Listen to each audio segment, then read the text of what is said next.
Today we're unpacking something literally mind-bending, a modern story that perfectly blends ancient evil, gruesome discoveries, and a totally unexpected real-world twist. We're decoding a tale known as The Cursed Book, specifically looking at the 342nd installment of that hugely popular animated Hindi horror channel, Kuni Monday. Honestly, it's an absolute masterclass in narrative building. And as you'll see by the end of our time today, it completely exposes how modern media pulls our strings. But first, picture this. You've got this remote wooden house out in New Zealand, right? It's tucked away among deep lakes, rolling hills, dense pine forests, and it is just burned to the ground. Completely catastrophic. The devastation is total. There's literally nothing left but smoking, blackened ruins. But right in the middle of all that ash, investigators find something that should be flat out impossible. A book. Bound in thick leather, just sitting there on a table, untouched by the flames. I mean, not a single page is even singed. So you've got to ask yourself, how on earth did a leather-bound book survive a blazing inferno? Well, when the local police arrive to sort through the aftermath, things get incredibly grim. They discover 2 charred bodies and, of course, that one untouched book. Now, we know the totally destroyed house belonged to an old man named Richard, who actually had recently been reported missing. But who is that second body? And how did this absolute nightmare actually unfold? To figure that out, we really have to rewind the clock and look at the days leading up to the fire. So let's jump back in time. Enter Mia. She's 25 years old, and she's just flown thousands of miles from Los Angeles all the way to this super isolated part of New Zealand. Now, her mission? It's completely practical. She's inherited this property from her missing grandfather. Yeah, that's Richard.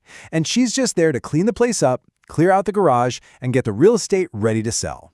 She has absolutely no idea about the dark, supernatural history lurking inside those wooden walls. So Mia is sorting through all this junk in the garage, and she makes a discovery that would make anyone's blood run cold. Tucked away securely behind an old shelf, she finds a heavy bundle wrapped up tightly in black cloth. And what's inside? It is deeply, deeply unsettling. It's the Book of the Dead. And wow, just the physical look of this thing is terrifying. It's not your standard hardcover. The cover is literally stitched together from scraps of leather, and it's got this super unnerving circular symbol made of tangled roots, right alongside a grotesque, monstrous face slapped right on the front. When she actually opens it up, the pages are just covered in crimson, blood-red writing, weird dark symbols, and disturbing sketches of these strange creatures.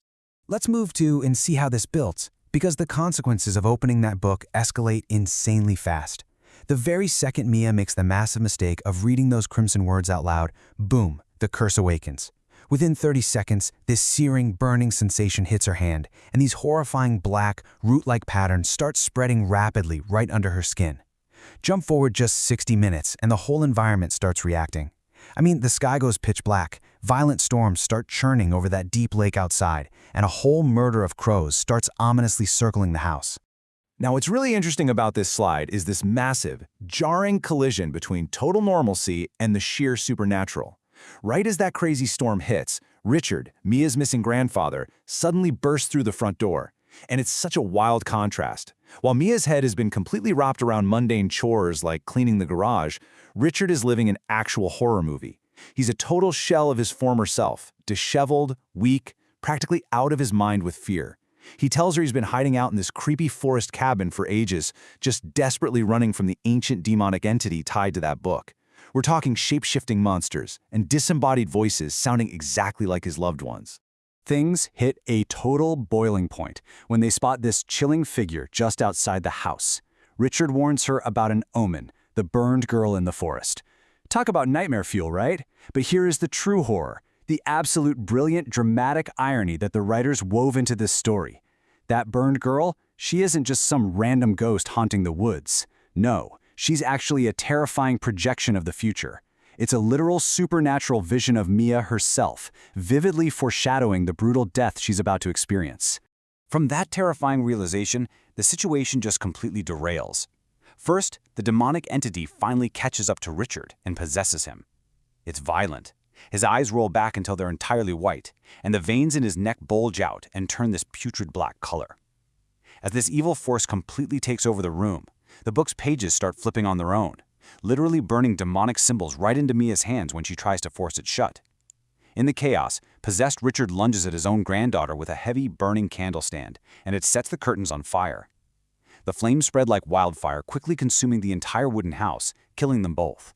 And that brings us full circle, right back to that tragic cold open. 2 charred bodies and 1 impossibly untouched book. So, the crucial point is how seamlessly the creators map these fictional horror elements directly onto a real-world movie promotion. Remember that cursed book that was basically the star of episode 342? Yeah, that's an iconic prop pulled straight out of the famous Evil Dead cinematic universe. And all those themes, the demonic entities, the white eyes, the terrifying possession, those are the exact core horror themes of the upcoming film. Even that explosive, fiery conclusion in the New Zealand cabin was deliberately, carefully crafted to tease the theatrical release of the movie, which was titled Evil Dead Burn for local audiences. And that brings us to the number 10, specifically July 10th, because that was the exact theatrical release date for Evil Dead Burn. Everything you just heard, the entire animated story, the pacing, the mystery surrounding the grandfather, the deep lore of the book, it was all meticulously engineered and perfectly timed to prime the audience for July 10th. It basically injected the movie's cinematic lore straight into the minds of viewers who probably thought they were just settling in on the couch to watch their favorite weekly animated horror channel. Now, why does this matter for us, right, as focused learners analyzing media? Well, because it represents a monumental shift in how information is presented to us. We are watching the evolution of the ad happen right before our eyes. You know how traditional ads work, the annoying pop-ups you immediately close, the TV commercials you skip past, but those are increasingly being replaced by immersive storytelling. Brands have figured out that if you can just captivate someone with a genuinely great narrative, give them an intriguing mystery, or hook them with a scare, you can pitch a whole product without the viewer ever once feeling like they're watching a commercial. The story itself literally is the advertisement. It's brilliant, it's highly effective, and honestly, it's maybe just a little bit unsettling, isn't it? It completely blurs that line between pure entertainment and commercial advertising. Which leaves us with one final thought to chew on as we wrap up today's laner. Next time you hear a terrifying online story, are you going to stop and wonder what it's trying to sell you? Thank you so much for joining. Stay curious, keep a close eye on the media you consume, and I'll catch you next time.